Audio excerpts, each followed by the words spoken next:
Hey everyone, and welcome back to The Explainer. Today we're diving into a concept that honestly completely flipped how I think about wealth and entrepreneurship. We are going to unpack exactly why starting a quote-unquote boring business might actually be the ultimate data-backed vehicle for lasting financial freedom.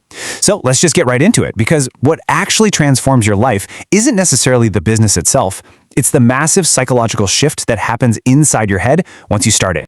To kick things off, let's address a statistic that absolutely paralyzes most new entrepreneurs: 65.3%. That is the percentage of businesses that fail within their first 10 years. I mean, when most people hear that number, they freeze. They think starting a business is practically a guaranteed ticket to financial ruin.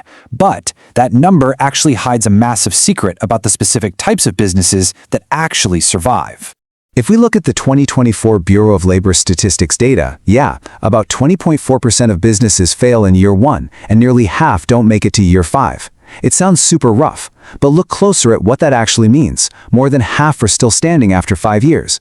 And here is the absolute crucial point. Survival rates vary wildly by industry. Those unglamorous, everyday essential service businesses, the boring ones, they almost always sit right at the top of that survival list, while the flashy, sexy tech and fashion startups sit dangerously near the bottom. So, with that data in mind, let's talk about the first major psychological evolution, Shift 1, escaping the time trap. This shift is all about fundamentally breaking the link between your physical energy and your income. Whether you're a stand-in employee or even a successful freelancer, your income is directly tied to your hours. You get sick or you just burn out, you earn less. It's a trap. But a boring business breaks that link completely. Let's take self-storage as an example of a system. Late 2025 data shows a standard 10 by 10 non-climate controlled unit averages about $119 a month. The customer pays, the concrete space literally just sits there, and you generate recurring income without physically clocking in every single day. Experiencing that realization for the first time, it fundamentally changes you. You stop measuring your worth in hours worked, and you start measuring it in systems built. I love how Morgan Housel puts this in his book, Same as Ever. He says, true luxury isn't having more money, it's having control over your own time. Now, just to be completely transparent here, the early days of starting a boring business are going to demand a lot of hard work. It's basically like having a second job at first. But the ultimate long-term goal of the system is buying back your time. So, let's do a quick personal audit right now. Seriously, ask yourself, how many hours of your week depend entirely on you physically being there for money to come in? If the answer is literally all of them, I want you to hold on to that slightly uncomfortable feeling. It's incredibly valuable data for understanding where your current income model is at. Which brings us to Shift 2, shedding the need for approval. This next point is so underrated, but it's incredibly true. It involves finally removing yourself from that exhausting competition for social media validation. Let's be real. Nobody is posting an aesthetic golden hour Instagram story bragging about, opening my 3rd laundromat today. And that is exactly where your competitive advantage lies. When you choose a boring business, nobody is judging your logo or your feed. That frees up a massive amount of mental energy that most founders waste on trying to look successful, which actually allows you to focus on just being successful. Thomas Stanley documented this obsessively in his classic book, The Millionaire Next Door. His research proved that the real wealth builders in America aren't glamorous celebrities chasing clout on the internet. They're the quiet owners of unglamorous businesses, like distributors, laundromat owners, industrial cleaning operators. Letting go of your ego is almost always the very first real step toward building something that actually lasts. All right, let's move on to Shift 3, thinking in systems, not work. This is the moment where your entire mindset evolves. You stop asking, how do I work harder? And start asking, how do I make the system produce more? Walker Deibel uses a brilliant analogy for this in his book, Buy Then Build. He says, starting a completely new, innovative startup from scratch is like building a house with absolutely no blueprint. You're just guessing where the walls should go. But buying an existing, boring business, say a 15-year-old laundromat, is like buying a house that's already built. It's statistically way safer because the single hardest question in business, does real demand exist for this, has already been answered by real cash flow and real customers. Your only job is just to optimize the system. As you start to optimize that system, you inevitably experience Shift 4, a new relationship with fear. For most people, the big fear is public failure. But when you run a boring business, the quiet fear is entirely different. It's the nagging thought of, what if this never feels exciting? And honestly, the truth is, it probably won't be. But excitement is often just a distraction dressed up as motivation. Benjamin Graham wrote in The Intelligent Investor that in the short run, the market is a voting machine. but in the long run, it's a weighing machine. People love to vote for exciting, viral trends, but reality and true wealth strictly weighs steady cash flow and consistency over a long period of time. Which perfectly sets up the fifth, and honestly the most crucial shift of this entire explainer. Shift 5, flipping the definition of risk. To truly understand this, you have to stop measuring risk by how safe you feel starting something new and start measuring it strictly based on consumer demand. Check this out. According to CB Insight's data on failed businesses, a staggering 42% of startups shut down simply because there was no real market need. I mean, almost half.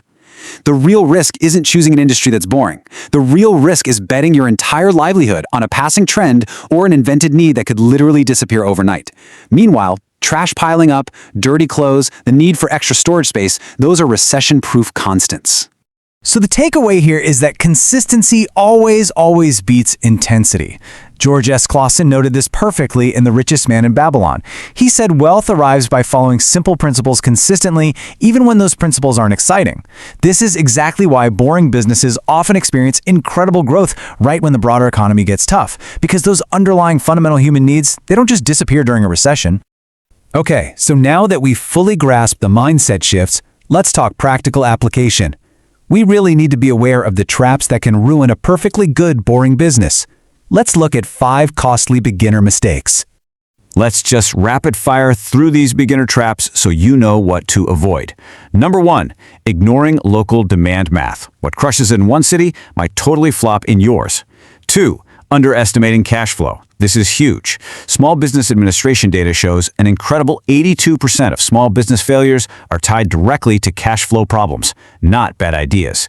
3, scaling before mastering a single unit. That just multiplies your problems instead of your profits. 4, treating the business as a temporary 2-year stint. And 5, blindly copying someone else's scaled model while you are just starting out on day 1. So, to avoid those mistakes, you absolutely need the right vehicle based on your specific personal constraints. For example, if you have very low capital but you've got lots of free time, a service like pool maintenance is fantastic, though it does require your physical presence. Have a bit more capital but less time on your hands? A laundromat is a much better fit. What if you just want minimal human interaction? Look at dumpster rentals. The point is, there's no single right answer here. There's only the answer that perfectly fits your specific capital, time, and social tolerance. To really synthesize everything we've talked about today regarding systems and demand, let's look at a quick story, the tale of 2 founders.